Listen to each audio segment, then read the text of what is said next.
नमस्कार। आधुनिक भारत के इतिहास को सुपर फास्ट तरीके से रिवीजन करेंगे।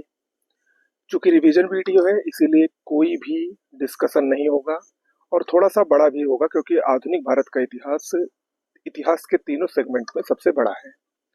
तो चलिए थोड़ा तेजी से चलेंगे, आप लोगों को सिर्फ देखते चलना है या सुनते चलना है। ओके। यूरोपीय व्यापारियों और कंपनियों का आगमन क्रम देख लीजिए। सबसे पहले पुर्तगाली है 1498 में, फिर डच हॉलैंड के निवासी थे 1605 में, ब्रिटिश या अंग्रेज इंग्लैंड के जो थे वो 1608 में आए, फिर डेनमार्क डेनिश आए 1620 में, फिर फ्रांसीसी आए 1668 में, स्वीडिश भी आए थे लेकिन उनके आगमन का जो जानकारी है वो सटीक से ज्ञात नहीं है। कुल मिला के पुर्तगीज कंपनी सर्वप्रथम 1498 में भारत में आई तथा सबसे अंत में गई भी थी 1961 में, ये भी याद रखिएगा। विदेशी कंपनियों का स्थापना क्रम। पुर्तगाली ईस्ट इंडिया कंपनी जिसको एस्ताडो द इंडिया कहा गया, पुर्तगाल देश की कंपनी थी। 1498 में इसकी स्थापना हुई और इसने भारत में पहली फैक्ट्री कोचीन में लगाई 1503 में। ईस्ट इंडिया कंपनी जो कि अंग्रेजी थी, इसको the governor and company of merchants of London trading into the East Indies भी कहा जाता है। 1600 ईस्वी में स्थापना हुई और पहली कोठी भारत में इसने 1613 ईस्वी में पहली फैक्ट्री इसने अपनी सूरत में खोली थी।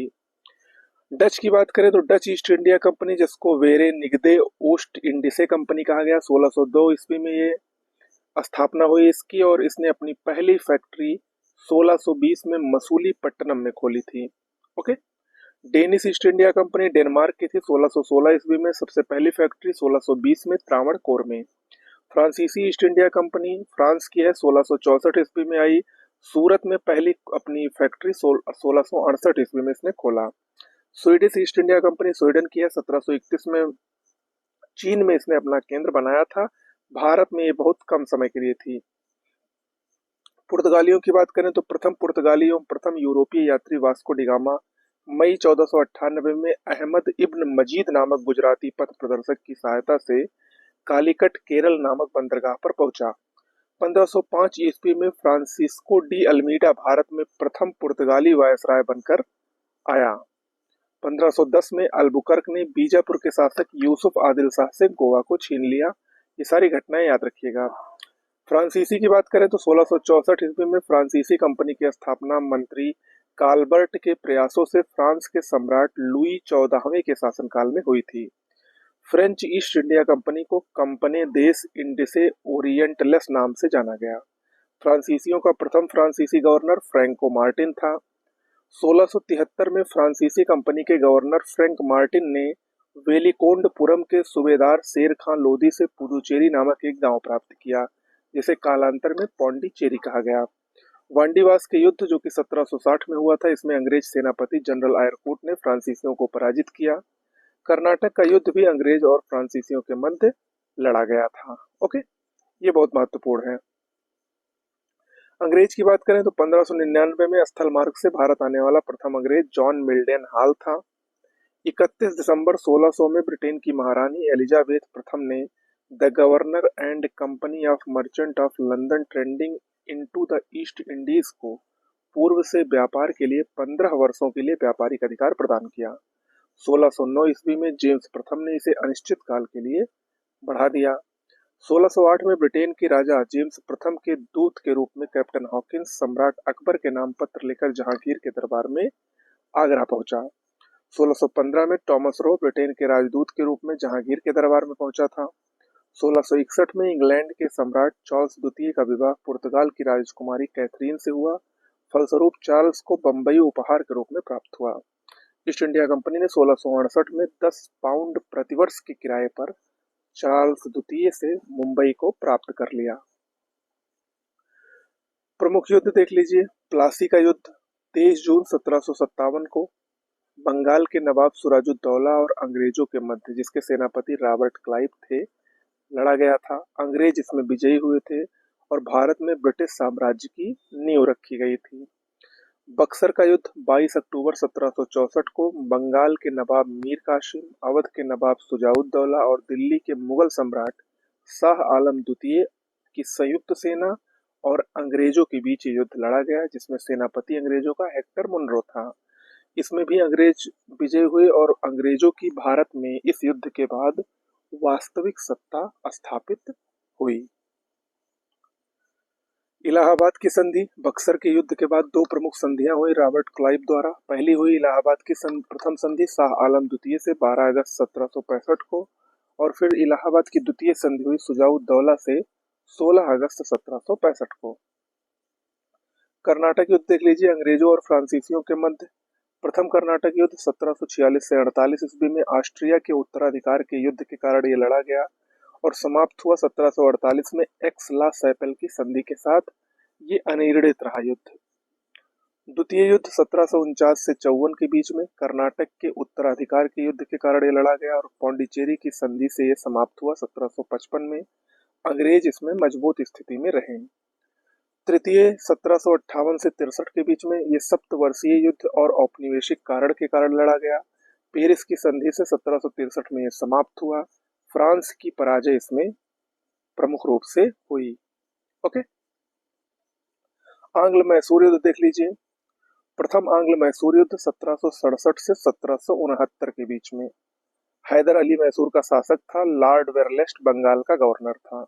मद्रास की संधि से युद्ध खत्म हुआ 1769 ईस्वी में और इसमें हैदर अली विजयी हुआ था। द्वितीय आंग्ल मैसूर युद्ध 1780 से 1784 के बीच में। इसमें भी हैदर अली शासक था मैसूर का। वारेन हेस्टिंग बंगाल का गवर्नर था। इसमें बीच में हैदर अली की मृत्यु हो गई। मैंगलोर की संधि से 1784 में यह युद्ध समाप्त हुआ और अंग्रेज इसमें विजयी हुए। तृतीय आंग्ल मैसूर युद्ध 1790 से 92 के बीच में मैसूर के शासक टीपू सुल्तान और लॉर्ड कॉर्नवालिस जो बंगाल का गवर्नर था उसके बीच में ये हुआ। श्रीरंगपट्टनम की संधि 1792 में हुई और ये युद्ध समाप्त हुआ। चतुर्थ आंग्ल मैसूर युद्ध 1799 में हुआ। टीपू सुल्तान मैसूर का शासक था। लॉर्ड वेलेजली उस समय गवर्नर था। मैसूर की गद्दी पर अडयार वंश का एक बालक कृष्ण राज बैठाया गया और इस युद्ध में टीपू सुल्तान की 1799 में मृत्यु भी हुई थी। ओके। आंग्ल मराठा युद्ध देख लीजिए। प्रथम आंग्ल मराठा युद्ध 1775 से 1782 तक। सालबाई की संधि से यह समाप्त हुआ था 1782 में। अंग्रेजों को सालसेट और एलिफेंटा द्वीप प्राप्त हुए। माधव राव नारायण पेशवा बना तथा राघोबा को पेंशन दी गई। द्वितीय आंग्ल मराठा युद्ध 1803 से 1805 ईस्वी। इसमें तीन बहुत ही प्रमुख संधियां हुई थी। पहली संधि देवगांव की संधि 1803 में अंग्रेज और भोसले के बीच में। दूसरी सुरजी अर्जुन गांव की संधि 1803 में अंग्रेज और सिंधिया के बीच में। तीसरी राजपुर घाट की संधि 1805 में लॉर्ड वेलेजली के जाने के बाद जॉर्ज बॉली द्वारा होलकर से ये संधि की गई थी। फिर तृतीय आंग्ल मराठा युद्ध 1817 से 1818 तक। पूना की संधि, ग्वालियर की संधि और मंदसौर की संधि, इसमें तीन प्रमुख संधियां हुई थी। इस युद्ध के बाद समस्त मराठा क्षेत्र ब्रिटिश सत्ता के अधीन कर दिया गया और पेशवा पद को समाप्त कर दिया गया। बाजीराव द्वितीय को पेंशन देकर बिठूर भेज दिया गया। ओके, ये युद्ध इस युद्ध का परिणाम था। आंग्ल सिख युद्ध देख लीजिए। प्रथम आंग्ल सिख युद्ध 1845 से 1846। दिलीप सिंह शासक थे, वजीर थे लाल सिंह और सेनापति थे तेजा सिंह। गवर्नर जनरल कौन था? लॉर्ड हार्डिंग था। लाहौर की संधि इसमें हुई और अंग्रेजों ने दिलीप सिंह को महाराजा की पदवी दी। द्वितीय आंग्ल सिख युद्ध 1848-49 में। दिलीप सिंह राजा थे, लॉर्ड डलहौजी गवर्नर जनरल था। अमृतसर की संधि इसमें हुई। दिलीप सिंह से कोहिनूर हीरा लेकर ब्रिटिश ताज के पास भेजा गया इस युद्ध के दौरान। प्रमुख गवर्नर जनरल देख लीजिए। वारेन हेस्टिंग 1773 से 1785 तक, बंगाल का पहला गवर्नर जनरल। इसी के समय में 1773 में रेगुलेटिंग एक्ट पारित हुआ। घेरे की नीति, जिसको रिंग फेस नीति कहा जाता है, ये वारेन हेस्टिंग से ही संबंधित है। कलकत्ता में सुप्रीम कोर्ट की स्थापना इसी के समय हुई। प्रथम आंग्ल मराठा युद्ध, द्वितीय आंग्ल मैसूर युद्ध और सालबाई की संधि इसी के समय हुई। भारत में न्यायिक सेवा का इसको जनक कहा जाता है, वारेन हेस्टिंग को। फिर आते हैं लॉर्ड कॉर्नवालिस 1786 से 1793 तक। तृतीय आंग्ल मैसूर युद्ध और श्रीरंगपट्टनम की संधि इनसे संबंधित है। अस्थायी बंदोबस्त की शुरुआत भी इन्होंने ही की। 5 अक्टूबर 1805 को कॉर्नवालिस की मृत्यु गाजीपुर उत्तर प्रदेश में हुई और वहीं पर उसकी कब्र स्थित है। कॉर्नवालिस को भारत में सिविल सेवा और पुलिस सेवा का जनक माना जाता है। लॉर्ड वेलेजली 1798 से 1805 ईस्वी तक, इसने सहायक संधि की शुरुआत की। मोस्ट इंपॉर्टेंट है, 1798 ईस्वी में, और सहायक संधि स्वीकार करने वाला पहला राज्य हैदराबाद था। 1798 में, फिर 1800 में भी, मैसूर 1799, तंजौर 1799, अवध 1801 में, पेशवा 1802 में, भोसले 1803 में और सिंधिया 1804 में। इसके अलावा इसी के काल में आंग्ल मैसूर युद्ध चौथा और बसीन की संधि 1802 में हुई। द्वितीय आंग्ल मराठा युद्ध भी इसी के काल में हुआ। कलकत्ता में इसने फोर्ट विलियम कॉलेज की स्थापना भी करवाई थी। लॉर्ड हेस्टिंग 1813 से 1823 तक, तृतीय आंग्ल मराठा युद्ध के बाद अहस्तक्षेप की नीति इसी के द्वारा लाई गई। 1818 में पेशवा पद की समाप्ति इसी के काल में हुई। आंग्ल नेपाल युद्ध इसी के काल में हुआ।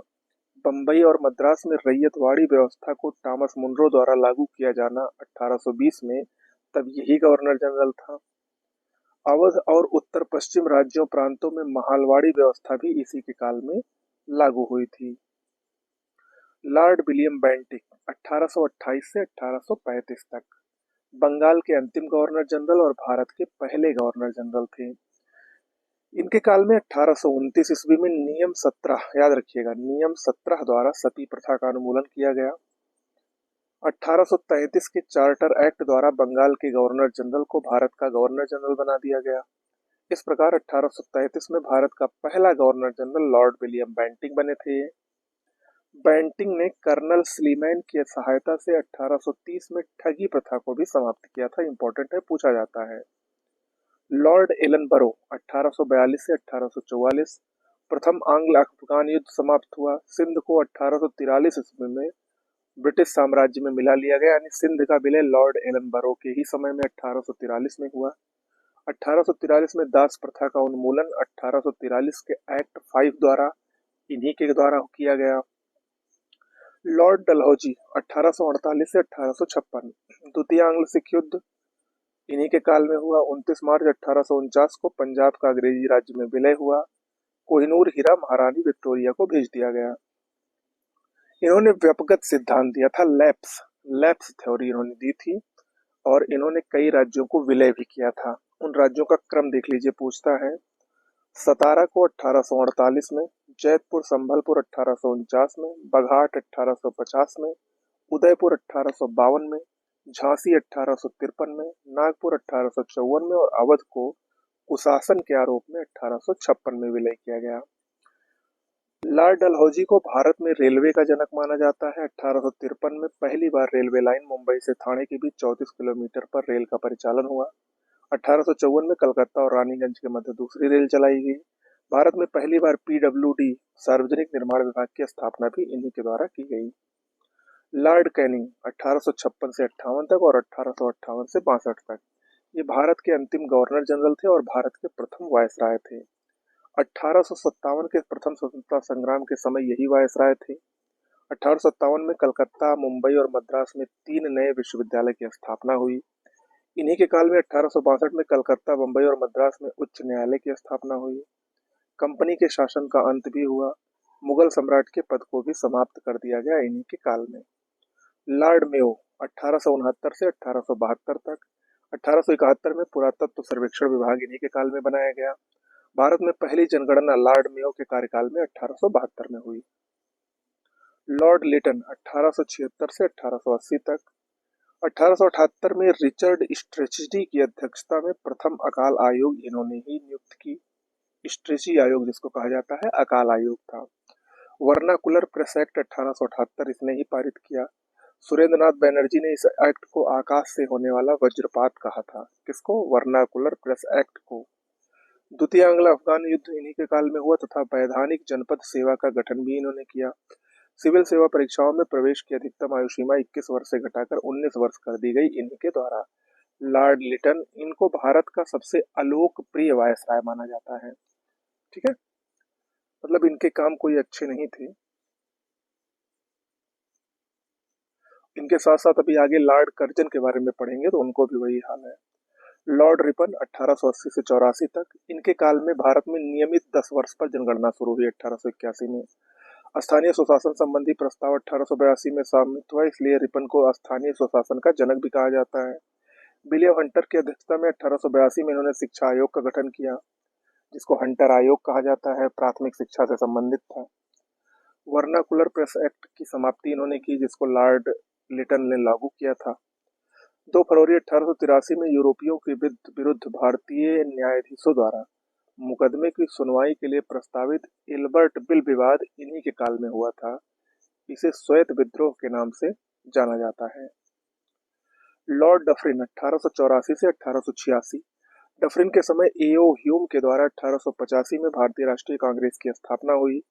1887 में डफरिन के कार्यकाल में इलाहाबाद विश्वविद्यालय की भी स्थापना की गई। फिर आते हैं लॉर्ड कर्जन 1899 से 1905। भारत के सबसे अलोकप्रिय वायसराय इनको माना जाता है, लेकिन इनके काल में बहुत सारे काम भी किए गए। लॉर्ड कर्जन के कार्यकाल में कुछ प्रमुख आयोग गठित हुए, इनको देख लीजिए, अक्सर पूछता है। 1900 में अकाल आयोग का गठन हुआ, मैकडोनाल्ड, सर एंटोनी मैकडोनाल्ड की अध्यक्षता में। इसको मैकडोनाल्ड आयोग भी कहा जाता है। 1901 में सर कॉलिन स्कॉट मॉनक्रीफ की अध्यक्षता में सिंचाई आयोग का गठन हुआ। 1901 में टॉमस रॉबर्टसन की अध्यक्षता में रेलवे आयोग का गठन हुआ। 1902 में एंड्रयू फ्रेजर की अध्यक्षता में पुलिस आयोग का गठन हुआ और 1902 में ही टॉमस रैले कमीशन आया, जो कि विश्वविद्यालय आयोग था। ओके। 19 जुलाई 1905 को कर्जन ने शिमला में बंगाल विभाजन की घोषणा भी की तथा सितंबर 1905 में ब्रिटिश सम्राट ने इसको स्वीकृति भी दी। यानी जो बंगाल विभाजन हुआ था उस समय भारत के वायसराय कौन थे? लॉर्ड कर्जन ही थे। फिर लॉर्ड मिंटो द्वितीय आए 1905 से 1910 के बीच में। सूरत अधिवेशन इन्हीं के समय में हुआ था जब कांग्रेस विभाजित हुई। मार्ले मिंटो सुधार के तहत पहली बार मुसलमानों के लिए पृथक मताधिकार और पृथक निर्वाचन क्षेत्रों की स्थापना भी इन्हीं के द्वारा की गई। लॉर्ड हार्डिंग द्वितीय 1910 से 1916 तक। दिल्ली दरबार में बंगाल विभाजन रद्द करने की घोषणा की गई तथा राजधानी कलकत्ता से दिल्ली स्थानांतरित करने की घोषणा की गई 1911 में। 1912 में दिल्ली भारत की राजधानी बनी लॉर्ड हार्डिंग द्वितीय के समय में। 23 दिसंबर 1912 को दिल्ली में लॉर्ड हार्डिंग पर बम फेंका गया। इस कांड में भाई पॉल मुकुंद को फांसी की सजा दी गई। लॉर्ड चेम्सफोर्ड 1916 से 1921 तक। 20 अगस्त 1917 के सुधारों की घोषणा मॉन्टेग्यू चेम्सफोर्ड घोषणा के नाम से प्रसिद्ध है, इन्हीं के काल में हुआ था। फिर लॉर्ड रीडिंग 1921 से 1926 तक। ये एकमात्र यहूदी वायसराय थे। 1922 में सर्वप्रथम आईसीएस की परीक्षा लंदन और इलाहाबाद में आयोजित हुई। 1 अक्टूबर 1926 को लोक सेवा आयोग की स्थापना इन्हीं के काल में हुई थी। लॉर्ड इरविन 1926 से 1931 तक। देशी रियासतों के संबंध में 1927 में हार्टोग बटलर समिति की नियुक्ति हुई। 3 फरवरी 1928 को साइमन कमीशन भारत पहुंचा। 5 मार्च 1931 को गांधी इरविन समझौता भी हुआ था। लॉर्ड लिनलिथगो 1936 से 1944 तक। पहला प्रांतीय आम चुनाव 1936-37 में इन्हीं के काल में संपन्न हुआ, जिसमें 11 प्रांतों में से 8 प्रांतों में कांग्रेस ने सरकार बनाई। 5 प्रांतों में पूर्ण बहुमत के साथ, मुंबई में लगभग बहुमत से और 2 प्रांतों में गठबंधन की सरकार बनाई। 1942 में क्रिप्स मिशन भारत आया। गांधी जी ने इसके निर्णय को पोस्ट डेटेड चेक कहा। 8 अगस्त 1942 को भारत छोड़ो आंदोलन अगस्त क्रांति प्रारंभ हुई, जिसमें करो या मरो का नारा दिया गया। लॉर्ड वेवेल 1944 से 1947 तक। शिक्षा सुधार हेतु सार्जेंट योजना की घोषणा इन्होंने की। वेवेल योजना भी प्रस्तुत किया गया। 20 फरवरी 1947 को ब्रिटिश प्रधानमंत्री लॉर्ड क्लीमेंट एटली ने घोषणा की कि भारत को जून 1948 तक सत्ता सौंप देंगे, इन्हीं के काल में। फिर लॉर्ड माउंटबेटन 1947 से 1948। लॉर्ड माउंटबेटन ब्रिटिश भारत के अंतिम गवर्नर जनरल और वायसराय थे तथा स्वतंत्र भारत के प्रथम गवर्नर जनरल बने। 3 जून 1947 को माउंटबेटन योजना घोषित हुई, जिसमें भारत विभाजन की रूपरेखा थी। स्वतंत्र भारत के प्रथम गवर्नर जनरल लॉर्ड माउंटबेटन नियुक्त हुए। सी राजगोपालाचारी 1948 से 1950 तक। ये भारत के अंतिम गवर्नर जनरल और स्वतंत्र भारत के प्रथम भारतीय गवर्नर जनरल थे। चलिए आगे बढ़ते हैं। ब्रिटिश कालीन भू राजस्व व्यवस्था। 3 प्रकार की भू राजस्व व्यवस्थाएं थी। अस्थाई बंदोबस्त, जमींदारी बंदोबस्त भी इसको कहा जाता है, रैयतवाड़ी और महालवाड़ी। अस्थाई बंदोबस्त 1793 में लॉर्ड कॉर्नवालिस द्वारा लागू किया गया था। बंगाल, बिहार, उड़ीसा और उत्तर प्रदेश बनारस खंड उत्तरी कर्नाटक में ये ब्रिटिश भारत के कुल 19% भूभाग पर लागू किया गया था। इसमें क्या होता था, भूमि अधिकृत जमींदार को दी जाती थी और ब्रिटिश सरकार को राजस्व देने की जिम्मेदारी भी जमींदार की ही होती थी। यानी इसमें सारा काम जमींदार करता था। दूसरी व्यवस्था थी रैयतवाड़ी। 1820 में टॉमस मुनरो द्वारा लागू की गई। मुंबई और मद्रास और असम में ये पूरे ब्रिटिश भारत के 51% भूभाग पर लागू हुई थी। इसमें भूमि का मालिक किसान होता था और सरकार को राजस्व देने की जिम्मेदारी भी उसी किसान की ही होती थी। तीसरी प्रथा थी महालवाड़ी। 1822 में हाल्ट मैकेंजी ने इसको लागू किया। उत्तर प्रदेश, मध्य प्रांत और पंजाब में ये ब्रिटिश भारत के 30% भूभाग पर लागू हुई थी। इस पर भूमि पर गांव का अधिकार दिया गया और ब्रिटिश सरकार को राजस्व देने की जिम्मेदारी गांव के मुखिया को सौंपी गई थी। तो ये तीन प्रमुख व्यवस्थाएं थी जो कि परीक्षा में पूछी जाती हैं। ब्रिटिश कालीन समितियां देख लीजिए। इनाम आयोग 1852 में अध्यक्ष इनाम थे। लॉर्ड डलहौजी वायसराय थे। भूस्वामियों की संपत्ति या उपाधियों की जांच के लिए इस आयोग का गठन किया गया था 1852 में। चार्ल्स वुड का डिस्पैच यानी घोषणा पत्र 1854 में। सर चार्ल्स वुड इसके अध्यक्ष थे। लॉर्ड डलहौजी इसके वायसराय थे। भारत की भावी शिक्षा की रूपरेखा तैयार करने के लिए इसको प्रस्तुत किया गया था। स्ट्रेची आयोग 1878 में अकाल पीड़ितों की सहायता के लिए रिटर्ड स्ट्रेची की अध्यक्षता में लॉर्ड लिटन द्वारा बनाया गया था। हंटर आयोग 1882 में विलियम हंटर द्वारा लॉर्ड रिपन शिक्षा की प्रगति के पुनरावलोकन हेतु विशिष्ट रूप से प्राथमिक शिक्षा से संबंधित था। हर्षल समिति 1893 में हर्षल इसके अध्यक्ष थे। लॉर्ड लैंसडाउन द्वारा इसको तैयार किया गया था टकसाल संबंधी सुझाव देने के लिए। मैकडोनाल्ड आयोग 1900 में सर एंटोनी मैकडोनाल्ड इसके अध्यक्ष थे। लॉर्ड कर्जन द्वारा इसको बनाया गया था दुर्भिक्ष पर स्ट्रेची आयोग की रिपोर्ट पर अपना सुझाव देने के लिए। यानी ये भी एक प्रकार से अकाल आयोग ही था। मानक्रीक आयोग 1901 में सर वोल्विन स्कॉट मानक्रीक द्वारा लॉर्ड कर्जन ने इसको स्थापित किया था। सिंचाई योजना के लिए इसको बनाया गया था। फ्रेजर आयोग 1902 में सर डब्ल्यू फ्रेजर की अध्यक्षता में लॉर्ड कर्जन द्वारा ही पुलिस प्रशासन की कार्य पद्धति की जांच करना पुलिस आयोग था। सैडलर आयोग माइकल सैडलर की अध्यक्षता में लॉर्ड चेम्सफोर्ड द्वारा कलकत्ता विश्वविद्यालय की कार्यप्रणाली का अध्ययन करने के लिए और उसके दोषों की जांच के लिए 1917 में बनाया गया था। बटलर समिति 1927 में हरकोर्ट बटलर अध्यक्ष थे। लॉर्ड इरविन द्वारा ये बनाया गया था। ब्रिटिश परम सत्ता और देसी राज्यों को अच्छे संबंध स्थापित करने से संबंधित ये समिति थी। धन निष्कासन का सिद्धांत प्रतिपादक कौन थे? दादा भाई नौरोजी, जिनको grand old man of India कहा जाता है। इंग्लैंड डेप्ट टू इंडिया 1867 में एक लेख द्वारा इसको प्रतिपादित किया गया था। Poverty and un British rule in India 1901 में एक पुस्तक आई थी, उसके द्वारा इसको बताया गया था। इस निष्कासन के अन्य विचारक कौन है? रमेश चंद्र दत्त हैं, जिन्होंने इकोनॉमिक हिस्ट्री ऑफ इंडिया नामक पुस्तक लिखी है। 1857 के विद्रोह को देख लेते हैं। 29 मार्च 1857 को 34वीं नेटिव इन्फेंट्री बैरकपुर पश्चिम बंगाल जिला परगना के मंगल पांडे ने अपने सार्जेंट मेजर बाग की हत्या कर दी और मेजर सार्जेंट ह्यूसन को गोली मार दी। वहीं से यह विद्रोह शुरू हुआ। मंगल पांडे को 8 अप्रैल 1857 को फांसी दे दी गई। विद्रोह की शुरुआत 10 मई 1857 को मेरठ से हुई। 1857 के सैनिक विद्रोह के समय भारत का गवर्नर जनरल लॉर्ड कैनिंग था। 1857 के सैनिक विद्रोह के समय मुगल शासक बहादुर शाह द्वितीय जफर था। 1857 की क्रांति के प्रमुख केंद्र देख लीजिए। दिल्ली में नेता कौन थे? बहादुर शाह द्वितीय और बख्त खां। 11 मई 1857 को विद्रोह की तिथि हुई। दमनकर्ता निकलसन और हडसन थे। 20 सितंबर 1857 को दमन कर दिया गया। लखनऊ में बेगम हजरत महल और ब्रिटिश कादिर इसके नेता थे। 30 मई 1857 को विद्रोह हुआ। कॉलिन कैंपबेल ने इसका दमन किया मार्च 1858 में।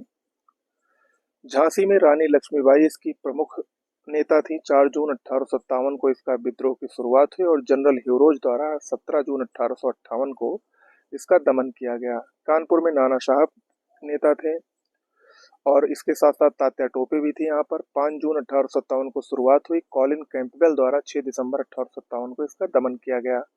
जगदीशपुर में कुंवर सिंह नेता थे। 12 जून 1857 को विद्रोह की शुरुआत हुई। मेजर विलियम टेलर और विंसेंट आयर द्वारा दिसंबर 1858 में इसका दमन किया गया।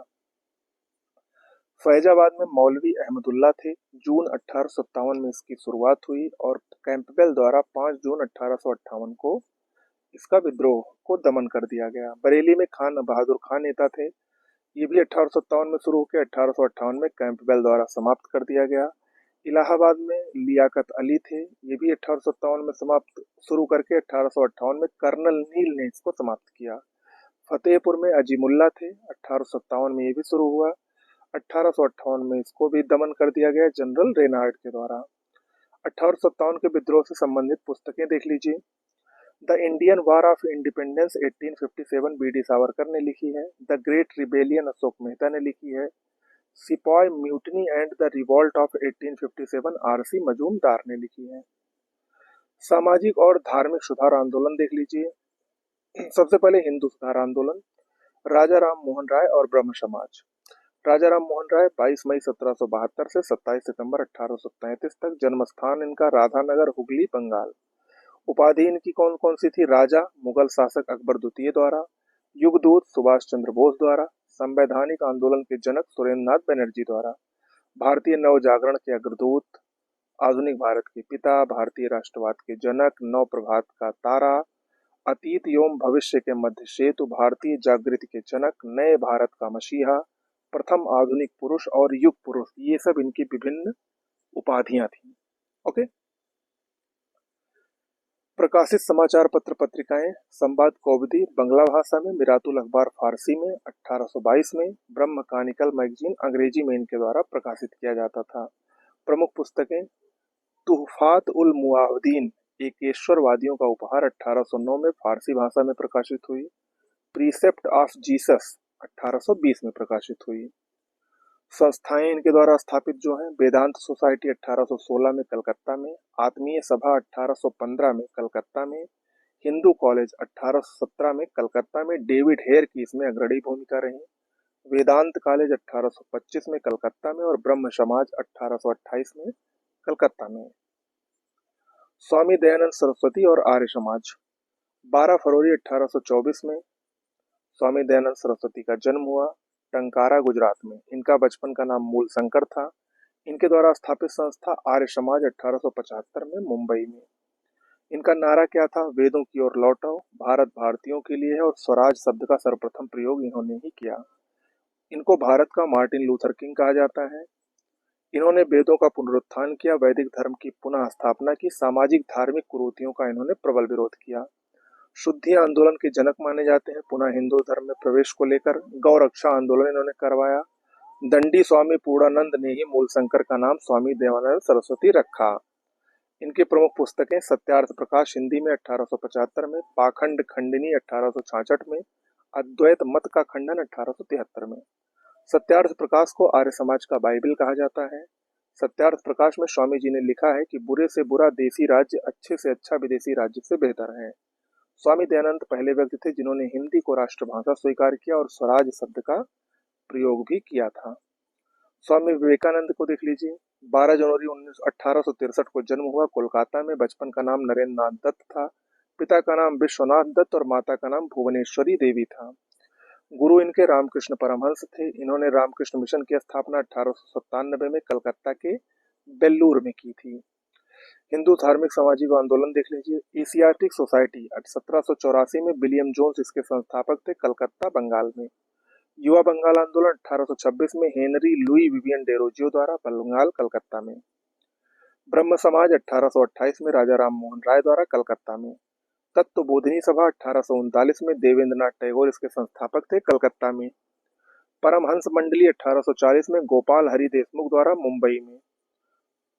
रहनुमाई माज दायशन सभा 1851 में दादा भाई नौरोजी द्वारा, मुंबई में। प्रार्थना समाज 1867 में आत्माराम पांडुरंग और यमजी रानाडे द्वारा, मुंबई में।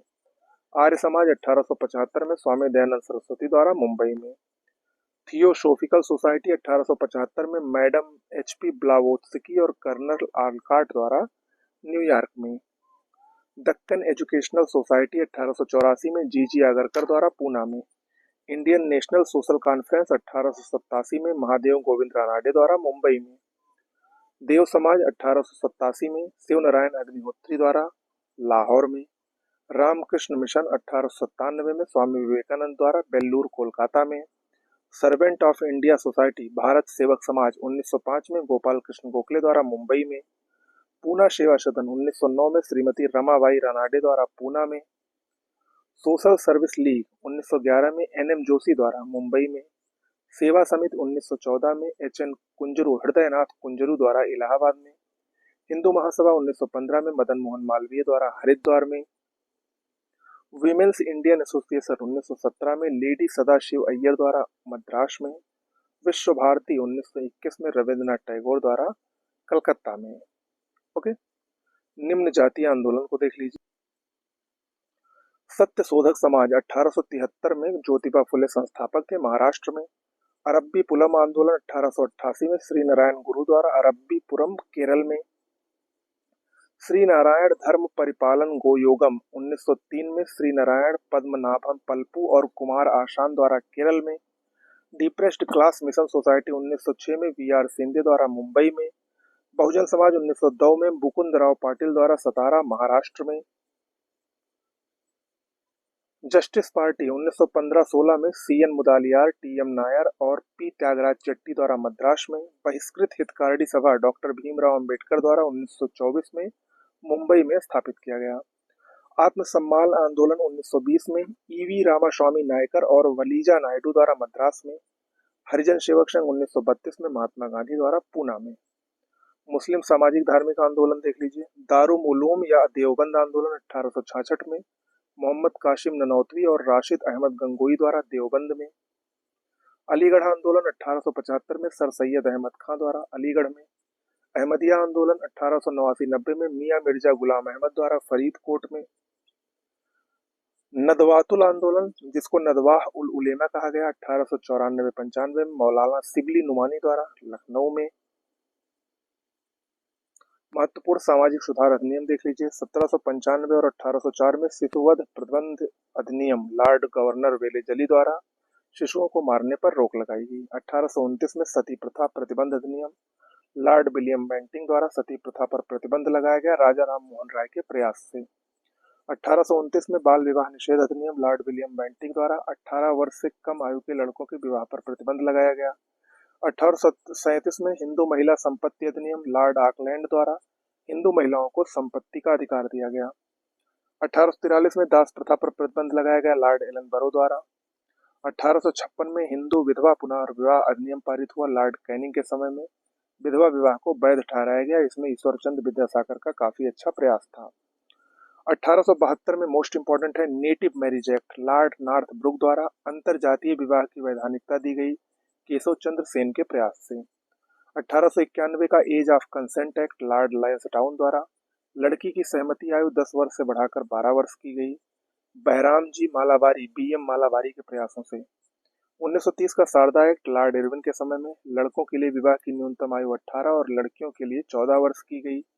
1931 का बाल विवाह निषेध अधिनियम लॉर्ड इरविन द्वारा बाल विवाह को प्रतिबंधित कर दिया गया। महत्वपूर्ण कृषक आंदोलन देख लीजिए। मोपला विद्रोह 1836 से 54 और 1921-22 मालाबार में के.एन. हाजी, सैयद काजी, अली मुसालियार के नेतृत्व में। पागलपंथी विद्रोह उत्तरी बंगाल में करमशाह और टीपू इसके नेता थे। फराजी आंदोलन 1838 में फरीदपुर बंगाल में हाजी शरीयतुल्लाह और दादू मियाँ के नेतृत्व में। नील विद्रोह 1859-60 में बंगाल में विष्णु विश्वास और दिगंबर विश्वास के नेतृत्व में। पावना विद्रोह 1873 से 1876 बंगाल में ईशान चंद्र राय, केशव चंद्र राय और शंभुनाथ पाल। दक्कन विद्रोह 1874-75 में पूना, अहमदाबाद, शोलापुर और सतारा में बाबा साहब देशमुख के नेतृत्व में। बिजौलिया आंदोलन 1905, 1913, 1916, 1927 में राजस्थान में सीताराम दास और मणिकलाल वर्मा के नेतृत्व में। चंपारण सत्याग्रह 1917 में चंपारण, मोतिहारी, बेतिया, मधुबनी बिहार में महात्मा गांधी, राजेंद्र प्रसाद, ब्रजकिशोर प्रसाद, राजकुमार शुक्ल की नेतृत्व में। खेड़ा सत्याग्रह 1918 में खेड़ा गुजरात में महात्मा गांधी के नेतृत्व में। अवध किसान आंदोलन 1920 में प्रतापगढ़, रायबरेली, सुल्तानपुर, फैजाबाद में रामचंद्र के नेतृत्व में। एका आंदोलन 1921-22 में बाराबंकी, सीतापुर, हरदोई, बहराइच में मदारी पाशी के नेतृत्व में। बारदोली सत्याग्रह 1928 में सूरत के बारदोली में वल्लभ भाई पटेल के नेतृत्व में।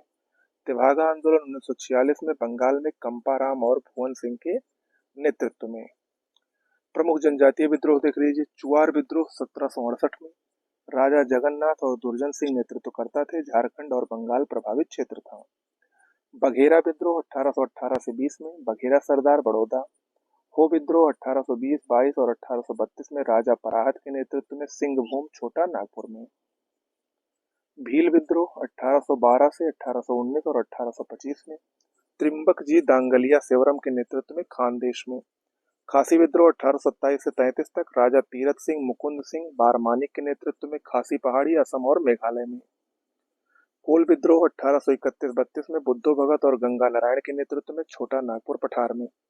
खोंड विद्रोह 1846 से 48, 1855 और 1914 में चक्र बिश्नोई और राधा कृष्ण दंडसेन के नेतृत्व में उड़ीसा में। संथाल विद्रोह 1855-56 में सिद्धू कान्हू चांद और भैरव के नेतृत्व में बिहार झारखंड में। अहोम विद्रोह 1828 से 1833 ईस्वी गोमधर कुंवर के नेतृत्व में असम में। रंपा विद्रोह 1879 और 1922-24 में अल्लूरी सीताराम राजू के नेतृत्व में आंध्र प्रदेश में। मुंडा विद्रोह 1895 से 1900 बिरसा मुंडा के नेतृत्व में छोटा नागपुर में। ताना भगत विद्रोह 1920 से 30 के बीच में जतरा भगत और बलराम भगत के नेतृत्व में छोटा नागपुर में। जिया तरंग आंदोलन 1931 में जेडो नाग और रानी गोंडिल्लू के नेतृत्व में मणिपुर में। नागरिक और गैर आदिवासी विद्रोह। सन्यासी विद्रोह 1763 से 1800 ईस्वी तक। केना सरकार मंजर शाह और द्विज नारायण के नेतृत्व में बंगाल और बिहार में। फकीर विद्रोह 1776-77 में मजनूम शाह चिराग अली भवानी पाठक देवी चौधरानी द्वारा बंगाल में। पाइका विद्रोह 1804 से 17 और 1817 से 25 खुर्दा के राजा जगबंधु द्वारा उड़ीसा में।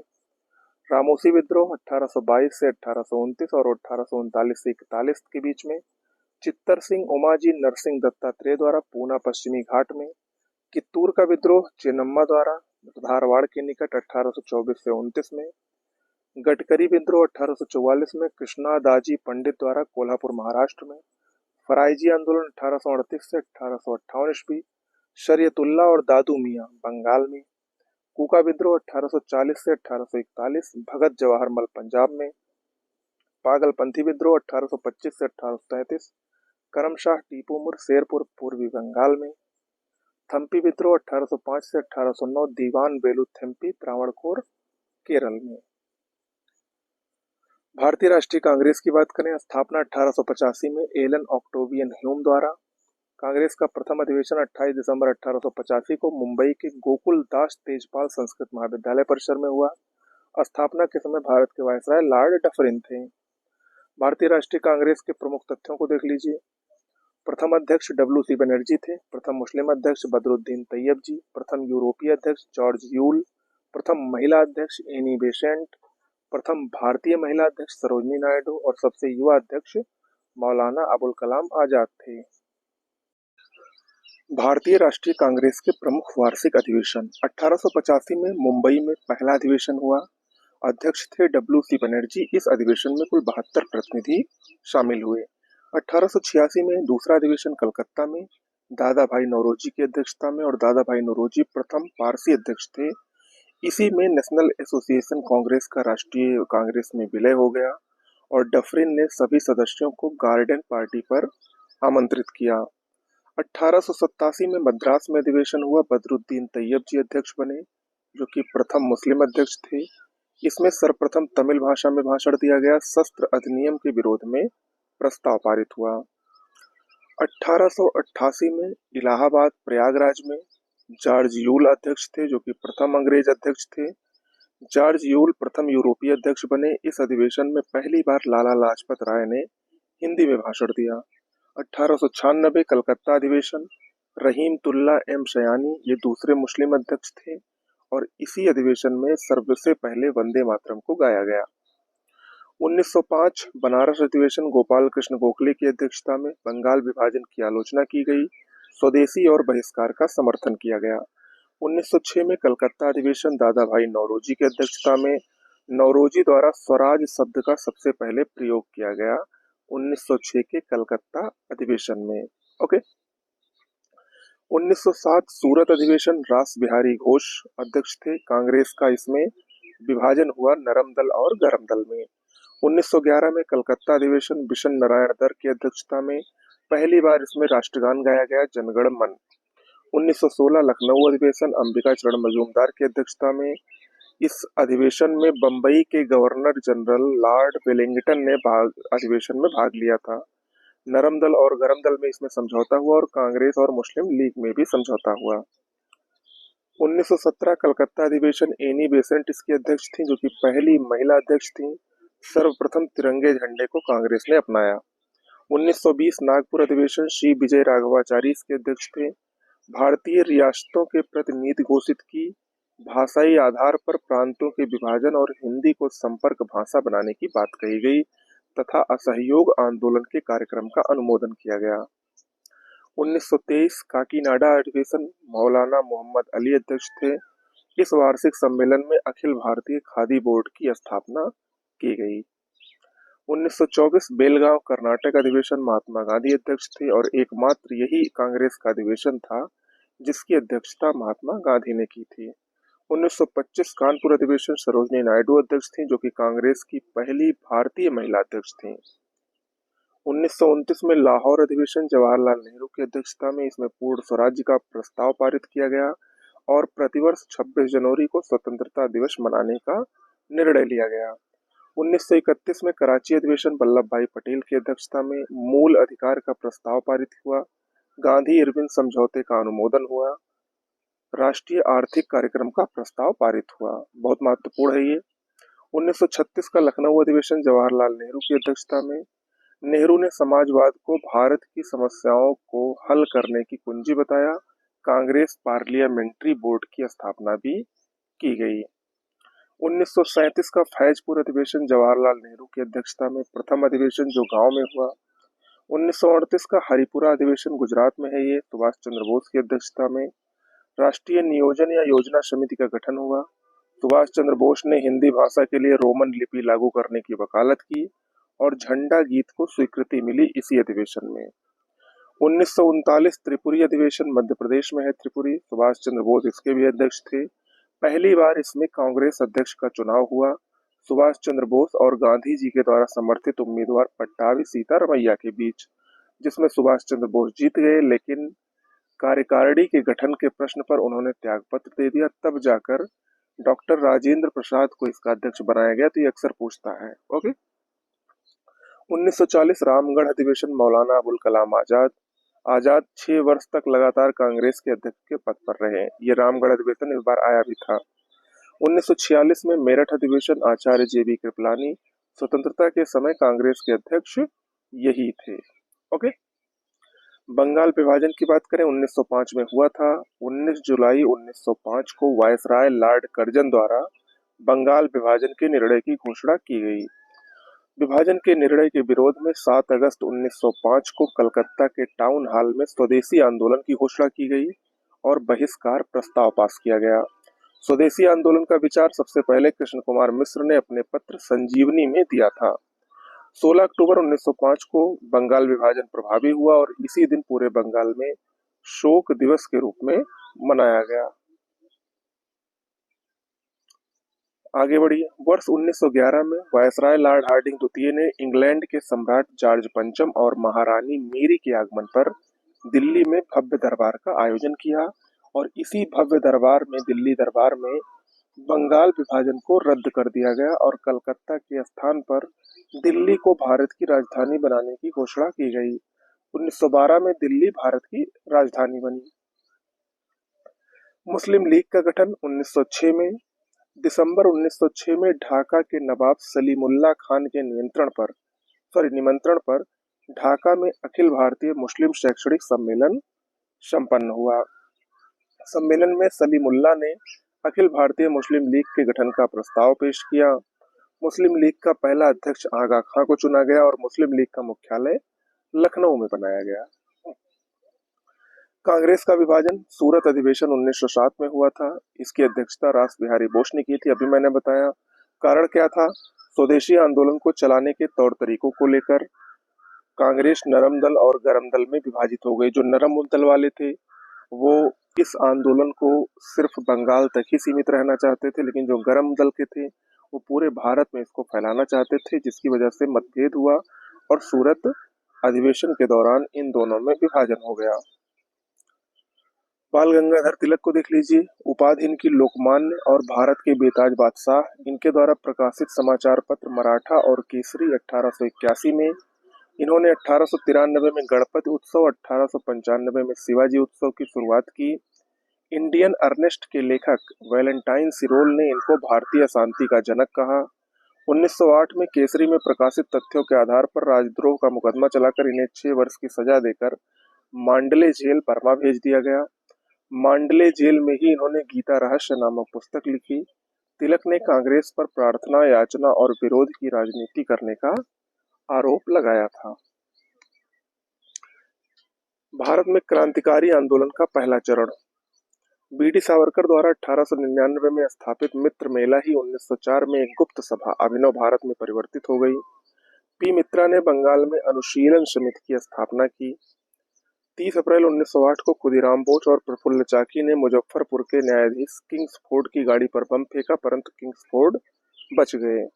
प्रफुल्ल चाकी ने आत्महत्या कर ली और खुदीराम बोस को गिरफ्तार कर लिया गया और 1908 में मात्र 15 वर्ष की आयु में इनको फांसी दे दी गई। 23 दिसंबर 1912 को दिल्ली में वायसराय लॉर्ड हार्डिंग द्वितीय के काफिले पर बम फेंका गया। इस घटना में रास बिहारी बोस और सचिन नाथ सन्याल की मुख्य भूमिका थी। विदेशों में क्रांतिकारी आंदोलन। श्यामजी कृष्ण वर्मा ने 1905 में लंदन में भारत स्वशासन समिति यानी इंडिया होम रूल सोसाइटी की स्थापना की।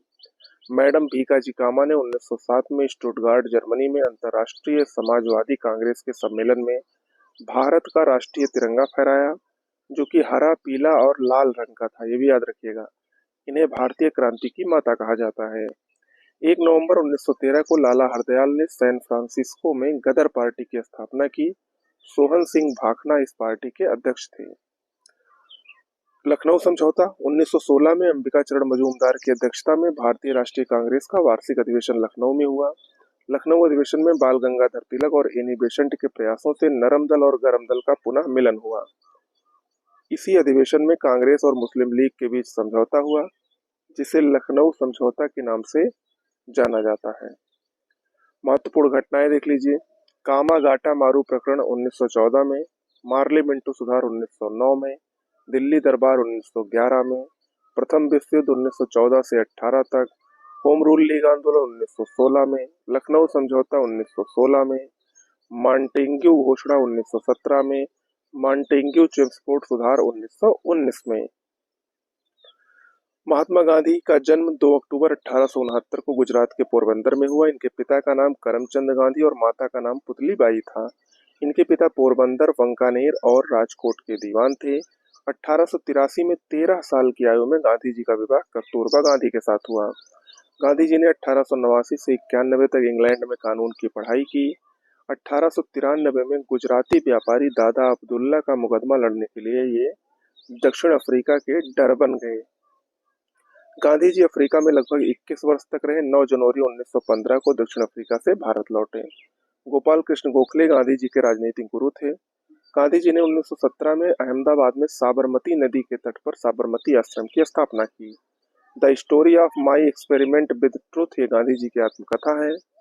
महात्मा गांधी द्वारा प्रकाशित पुस्तक, पत्र, पत्रिकाएं हिंद स्वराज, यंग इंडिया, नवजीवन, हरिजन और इंडियन ओपिनियन। 30 जनवरी 1948 को नाथूराम गोडसे ने गांधी जी की हत्या कर दी। गांधी जी की दक्षिण अफ्रीका में देखिए कुछ महत्वपूर्ण कार्य। नटाल इंडियन कांग्रेस की स्थापना 1894 में, इंडियन ओपिनियन पत्र का प्रकाशन 1903 में, फिनिक्स आश्रम की स्थापना 1904 में और टालस्टॉय फर्म जोहानसबर्ग में इसकी स्थापना 1910 में गांधी जी ने की थी। गांधी जी के प्रारंभ के 3 काम देख लीजिए। पहला कार्य इन्होंने जो दक्षिण अफ्रीका से लौटते हुए किया वो था प्रथम सविनय अवज्ञा चंपारण सत्याग्रह 1917 में। उसके बाद 1918 में खेड़ा सत्याग्रह, ये प्रथम असहयोग था और 1918 में ही अहमदाबाद मिल हड़ताल, ये प्रथम भूख हड़ताल थी। 1917 में राजकुमार शुक्ल के आग्रह पर गांधी जी चंपारण गए। गांधी जी ने यहाँ पर नील की खेती की और तिनकटिया पद्धति के विरुद्ध सत्याग्रह आंदोलन चलाया। जलियांवाला बाग हत्याकांड देख लीजिए। 18 मार्च 1919 को रॉलेट एक्ट पारित किया गया।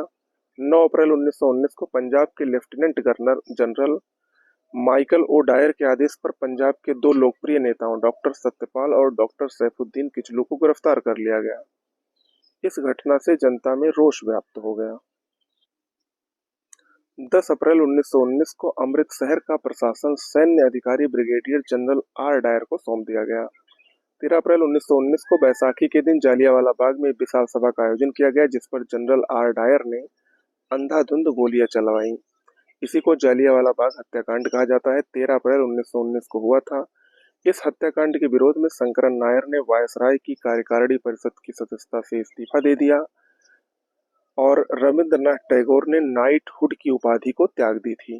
कांग्रेस ने भी इस हत्याकांड की जांच के लिए मदन मोहन मालवीय की अध्यक्षता में तहकीकात कमेटी का गठन किया। असहयोग आंदोलन 1920 से 22। लाला लाजपत राय की अध्यक्षता में सितंबर 1920 में कांग्रेस का विशेष अधिवेशन कलकत्ता में आयोजित हुआ। इस अधिवेशन में स्वराज की प्राप्ति के लिए असहयोग आंदोलन को चलाने की स्वीकृति प्रदान की गई। महात्मा गांधी ने 1 अगस्त 1920 को असहयोग आंदोलन प्रारंभ किया। दुर्भाग्य से इसी दिन तिलक का निधन हो गया। दिसंबर 1920 में नागपुर में आयोजित कांग्रेस के वार्षिक अधिवेशन में असहयोग आंदोलन का प्रस्ताव अंतिम रूप से पारित कर दिया गया। इस प्रस्ताव को सीआर दास ने प्रस्तुत किया था। असहयोग आंदोलन चलाने के लिए 1921 में तिलक स्वराज्य फंड की स्थापना की गई। महात्मा गांधी ने कैसर ए हिंद और जमनालाल बजाज ने राय बहादुर की उपाधि त्याग दी।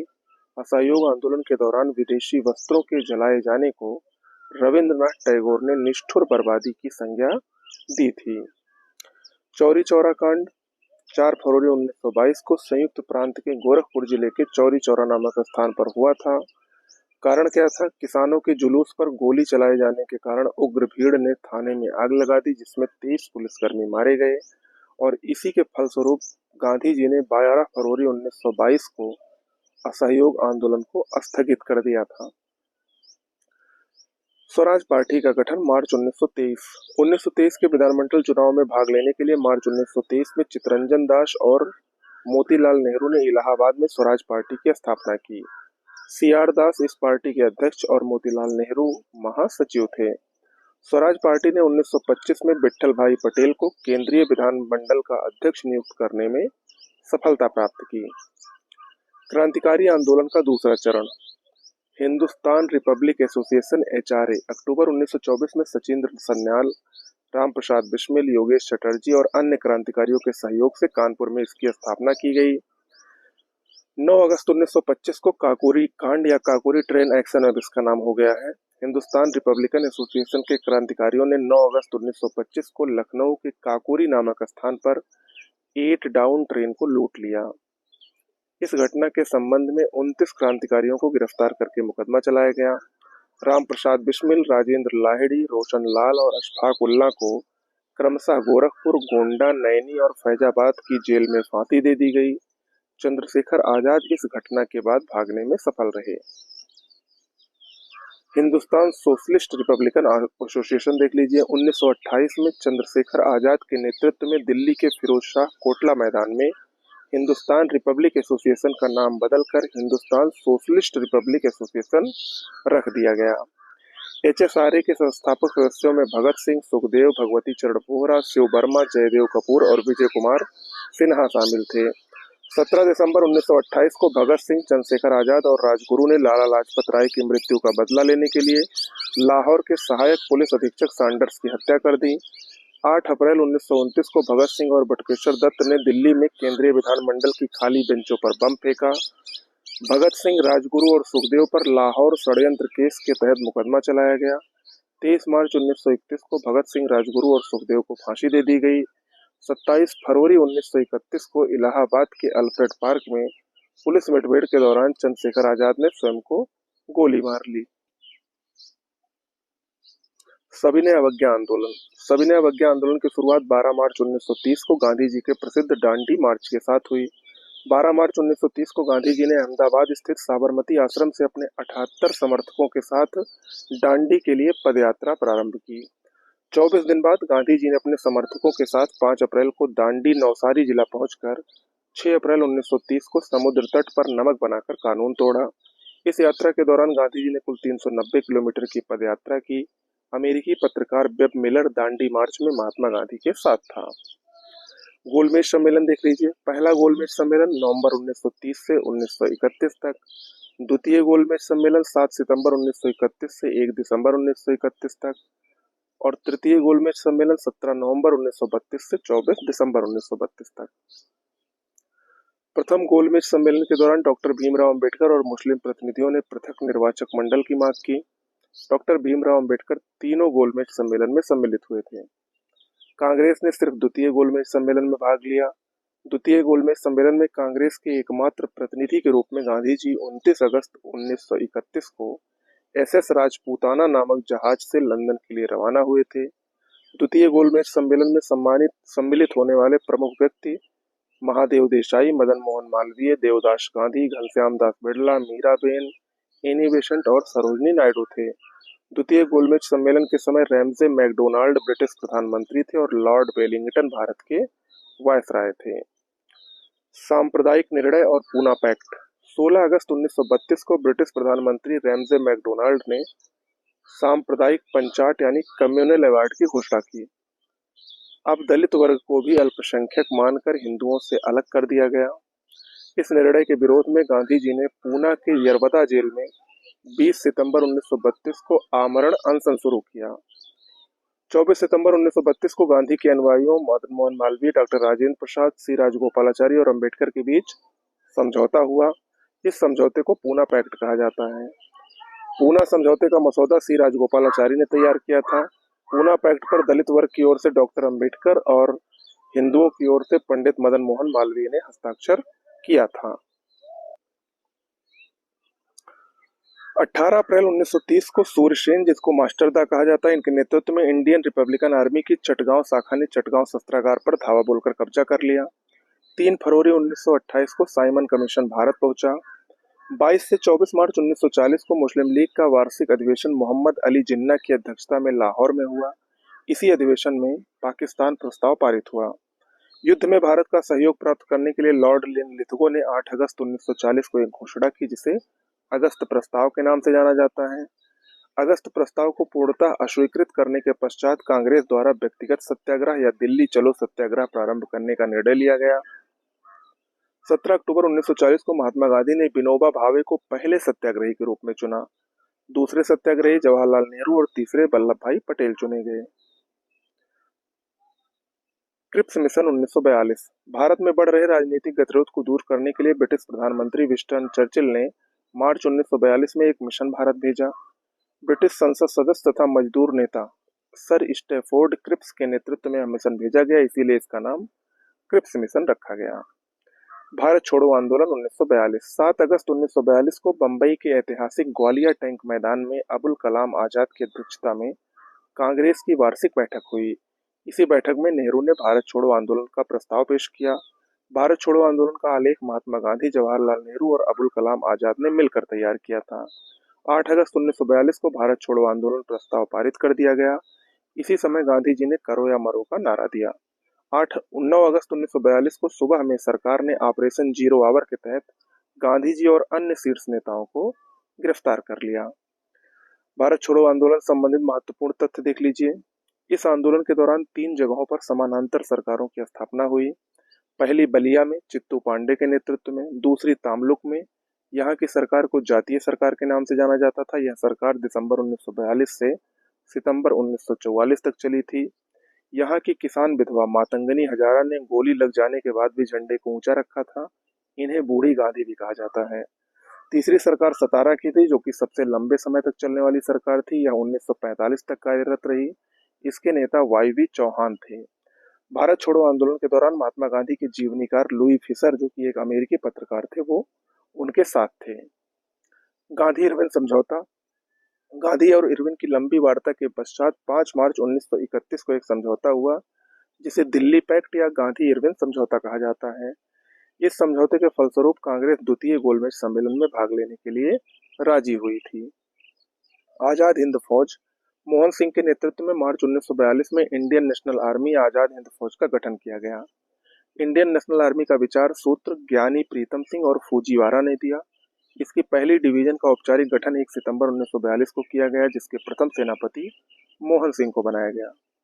आजाद हिंद फौज का गठन सिंगापुर द्वीप पर किया गया था। रास बिहारी बोस ने 4 जुलाई 1943 को आजाद हिंद फौज की कमान सुभाष चंद्र बोस को सौंप दी थी। सुभाष चंद्र बोस के बारे में जानिए। इनका जन्म 23 जनवरी 1897 को कटक उड़ीसा में हुआ।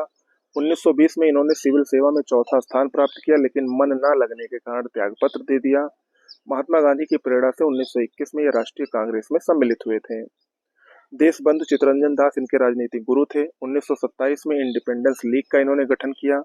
1939 में सुभाष चंद्र बोस ने कांग्रेस की अध्यक्षता से त्यागपत्र देकर फॉरवर्ड ब्लॉक का गठन किया। जर्मनी की जनता ने उन्हें नेताजी के नाम से संबोधित किया था। सुभाष चंद्र बोस को देशनायक रविन्द्रनाथ टैगोर ने कहा है। महात्मा गांधी ने सुभाष चंद्र बोस को देशभक्तों का देशभक्त कहा है। वेवेल योजना 1945। ब्रिटिश प्रधानमंत्री विंस्टन चर्चिल के नेतृत्व में रूढ़वादी सरकार ने भारत में संवैधानिक प्रश्न को हल करने के उद्देश्य से लॉर्ड वेवेल को भारत के नेताओं से विचार विमर्श करने के लिए कहा। इस उद्देश्य से वायसराय लॉर्ड वेवर ने 14 जून 1945 को योजना प्रस्तुत की, जिसे वेवेल योजना के नाम से जाना जाता है। Cabinet mission. गठनकर्ता ब्रिटिश प्रधानमंत्री क्लीमेंट एटली। दिल्ली पहुंचने की तिथि 24 मार्च 1946। सदस्य कौन कौन थे? पैथिक लॉरेंस इसके अध्यक्ष थे। एबी अलेक्जेंडर, स्टेफोर्ड क्रिप्स जो कि व्यापार बोर्ड के अध्यक्ष थे। संविधान सभा का चुनाव। वर्ष 1936 में कांग्रेस के लखनऊ अधिवेशन में सर्वप्रथम संविधान सभा का विचार प्रस्तुत किया गया। जुलाई 1946 में कैबिनेट मिशन योजना के तहत संविधान सभा के चुनाव आयोजित हुए। चुनाव परिणाम क्या रहे? कांग्रेस को 208 सीटें मिली, मुस्लिम लीग को 73 और स्वतंत्र उम्मीदवारों को 15 सीटें मिली। 12 अगस्त 1946 को वायसराय ने अंतरिम सरकार बनाने के लिए पंडित जवाहरलाल नेहरू को निमंत्रण भेजा, जिसे नेहरू ने स्वीकार कर लिया। मुस्लिम लीग ने जिन्ना के नेतृत्व में 16 अगस्त 1946 को प्रत्यक्ष कार्यवाही दिवस के रूप में मनाया। लीग की इस कार्यवाही में भयानक रक्तपात हुआ। महात्मा गांधी ने नोआखाली में शांति स्थापना के लिए पदयात्रा भी की थी। अंतरिम सरकार का गठन। पंडित जवाहरलाल नेहरू ने 2 सितंबर 1946 को 11 अन्य सदस्यों के साथ अपने पद की शपथ ली। अंतरिम सरकार के प्रमुख मंत्रियों को देखिए। पंडित जवाहरलाल नेहरू, इन्होंने उपाध्यक्ष कार्यकारी परिषद और विदेश मामले से संबंधित थे। बलदेव सिंह रक्षा मंत्री बने। राजेंद्र प्रसाद खाद्य और कृषि मंत्री। सरदार पटेल गृह, सूचना, प्रसारण विभाग और रियासत संबंधी मामलों के मंत्री। जॉन मथाई उद्योग और आपूर्ति मंत्री। आई चुंदरीगर वाणिज्य मंत्री। CH भाभा कार्य, खान और बंदरगाह मंत्री। अब्दुल रब नश्तर संचार मंत्री। गजनफर अली खान स्वास्थ्य मंत्री। अरुणा आसफ अली रेलवे मंत्री। राजगोपालाचारी शिक्षा मंत्री। जगजीवन राम श्रम मंत्री। लियाकत अली वित्त मंत्री और जोगेंद्र नाथ मंडल ये विधि मंत्री बने। ब्रिटिश प्रधानमंत्री एटली ने 20 फरवरी 1947 को हाउस ऑफ कॉमन्स में घोषणा की कि अंग्रेज जून 1948 के पहले भारतीयों को सत्ता हस्तांतरित कर देंगे। एटली ने लॉर्ड वेवर के स्थान पर लॉर्ड माउंटबेटन को भारत का वायसराय नियुक्त किया। लॉर्ड माउंटबेटन योजना। 24 मार्च 1947 को लॉर्ड माउंटबेटन भारत के 34वें गवर्नर जनरल बनकर आए। भारतीय नेताओं की स्वीकृति के बाद ब्रिटिश सरकार ने 3 जून 1947 को भारत विभाजन योजना प्रस्तुत की। भारतीय स्वतंत्रता अधिनियम 1947। 4 जुलाई 1947 को ब्रिटिश संसद में भारतीय स्वाधीनता विधेयक पेश किया गया। 18 जुलाई 1947 को इसकी स्वीकृति मिली। 15 अगस्त 1947 को देश को 2 डोमिनियन भारत और पाकिस्तान में विभाजित किया गया। 14 अगस्त को पाकिस्तान और 15 अगस्त को भारत को स्वतंत्रता प्राप्त हुई। कुछ महत्वपूर्ण तथ्य देख लीजिए। भारत के विभाजन के समय कांग्रेस के अध्यक्ष आचार्य JB कृपलानी थे। ओके, आधुनिक भारत की कुछ पुस्तकों को देख लीजिए। Young India, Hind Swaraj, Gokhale, my political guru and my experiment with truth Mahatma Gandhi की पुस्तक है। India wins freedom, Abdul Kalam Azad या अबुल कलाम आजाद। कामल मील और न्यू इंडिया एनिवेशन की पत्रिकाएं हैं। The life divine, Aurobindo Ghosh. Bapu my mother, Manu बहन गांधी। आनंद मठ, दुर्गेश नंदिनी, बंकिम चंद्र चटर्जी। गीता रहस्य, केसरी और Maratha, Bal Gangadhar Tilak. The man who divided India, doctor Rafiq Zakaria की पुस्तक है। India from Curzon to Nehru and after, Durgadas की बुक है। Freedom at midnight, Larry Collins और Dominique Lapierre. A nation in making, Surendra Nath Banerjee की बुक है। The story of my deportation unhappy India Lala Lajpat Rai की book है। इंडियन अनरेस्ट वैलेंटाइन सिरोल की है। The India struggle Subhash Chandra Bose की है। Our Indian Musalmans W W Hunter की है। Precept of Jesus Raja Ram Mohan Roy की है। The Indian war of independence Veer V D. Savarkar की है। Civil rebellions in the Indian mutinies S B. Chaudhuri की है। अवध इन रिवॉल्ट रुद्रांशु मुखर्जी की बुक है। The sepoy mutiny and the revolt of 1857 R C. Majumdar की है। The great rebellion Ashok Mehta की है। तहजीब उल अखलाक सैयद अहमद खां की है। स्प्रिंगिंग टाइगर ह्यूज टोई की बुक है। टूवर्ड स्ट्रगल जयप्रकाश नारायण की बुक है। India divided doctor Rajendra Prasad की बुक है। बंदी जीवन सचिंद्रनाथ सैन्याल की बुक है। मैं अनिश्वरवादी क्यों हूँ और an introduction to the dreamland Bhagat Singh की। The philosophy of bomb Bhagwati Charan Vohra की। Annihilation of caste B R. Ambedkar की। The life of Mahatma Gandhi Louis Fischer की। Guilty men of India's partition doctor Ram Manohar Lohia की। अमृत बाजार पत्रिका मोतीलाल घोष की। बंगाली जो कि समाचार पत्र था सुरेंद्र नाथ बनर्जी की। Glimpses of the world history Jawaharlal Nehru की। The broken wing Sarojini Naidu की। Captive lady Michael Madhusudan Dutt की। टेररिस्ट दिलीप मुखर्जी की। India's struggle for independence Vipin Chandra की। और मदर इंडिया कैथरीन मेयो की बुक है। ओके, तो ये रहा आपका कंप्लीट आधुनिक इतिहास से संबंधित सुपरफास्ट रिवीजन। थोड़ा वीडियो बड़ा हो गया है, लेकिन चूंकि आधुनिक इतिहास खुद ही इतना बड़ा है तो उसको बहुत छोटे में नहीं समेटा जा सकता है। ओके, फिलहाल बहुत ही इम्पोर्टेंट और बहुत ही आपके लिए महत्वपूर्ण वीडियो है, इसको पूरा का पूरा देख जाइए। नमस्कार।